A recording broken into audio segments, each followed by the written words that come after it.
Hello மக்களே, டே 5 carousel slider பற்றி பார்த்தோம். இன்னைக்கு டே 6ல் அபோட்டஸ் பேஜ் பற்றி பார்க்க போகிறோம். அபோட்டஸ் பேஜில் கம்பெனி ஆர் ஆர்கனைசேஷன் ஆர் இண்டிவிஜுவலோட இன்ஃபர்மேஷன் இருக்கும். இதில் mission, history and team values, அப்புறம் காண்டாக்ட் டீட்டெயில்ஸ், இது மாதிரியான இம்பார்ட்டண்ட் டீட்டெயில்ஸ்லாம் இருக்கும்.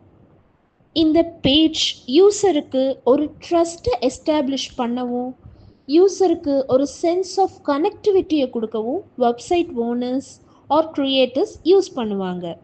இதில் நிறைய இம்பார்ட்டண்ட் ஃபங்க்ஷன்ஸ் இருக்குது. First one, inform visitors.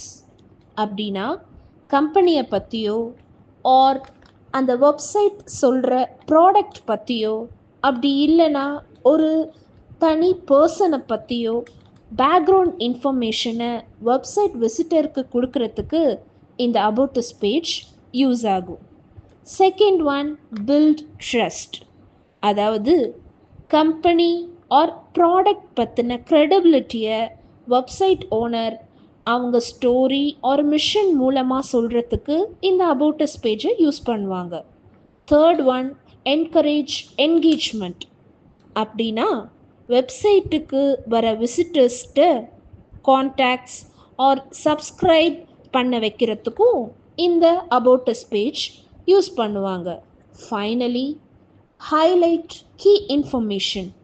இதில் வெப்சைட்டுக்கான வேல்யூஸ், கோல்ஸ் அண்ட் அச்சீவ்மெண்ட்ஸ் இது எல்லாமே ஷோகேஸ் பண்ணுறதுக்கும் இந்த பேஜை ஓனர்ஸ் கண்டிப்பாக யூஸ் பண்ணுவாங்க.